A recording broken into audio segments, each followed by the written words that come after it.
ব্রোহা এলাকায় পৃথক village committee না হওয়ায় ক্ষোভে ফুঁসছেন গ্রামবাসীরা। আবাসা মহকুমার ব্রু রিসেটেলমেন্ট সাইটের ব্রোহা এলাকার পৃথক গ্রাম হিসেবে ভিলেজ কমিটি এখনো গঠিত না হওয়ায় তীব্র অসন্তোষ ছড়িয়ে পড়েছে স্থানীয় বাসিন্দাদের মধ্যে।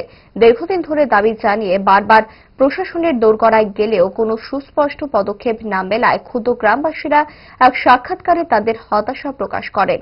গ্রামবাসীরা জানান, প্রশাসনিক স্বীকৃতি না থাকায় বহু উন্নয়নমূলক কাজ এবং সরকারি সুবিধা থেকে তারা বঞ্চিত হচ্ছেন।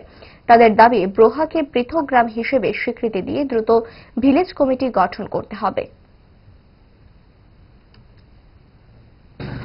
आज हम ब्रूहापारा ब्रू रिसेटलमेंट कैंप की ओर से हम सभी पब्लिक आके इस सोशल मीडिया के सामने आए हैं। हमारा आने का मेन मुद्दा ये है कि पिछले 29 मार्च 2025 को त्रिपुरा एडीसी की ओर से गेजेटेड एक नोटिस हमें मिला था, जिसमें हमारा भी एक वीसी सेपरेशन के लिए नाम आया था।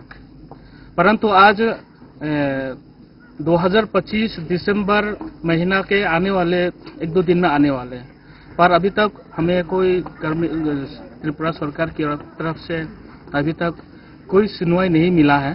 तो हम गवर्नमेंट ऑफ त्रिपुरा से रिक्वेस्ट करते हैं कि हमारा जो वीसी सेपरेशन के लिए जो नोटिस निकला है, इस पर विचार करें। हमें जल्दी से जल्दी इस वीसी सेपरेशन को फुलफिल सक्सेस करें।